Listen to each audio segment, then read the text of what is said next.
Hello, in front of me I've got TCL 20 Pro. Today I'll show you creating character menu from Witcher Monster Slayer. So, as you can see, we've got 8 avatars to choose.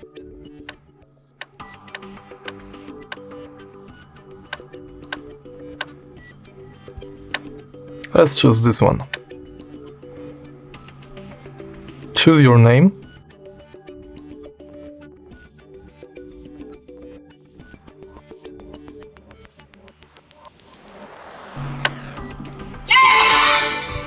And that's it.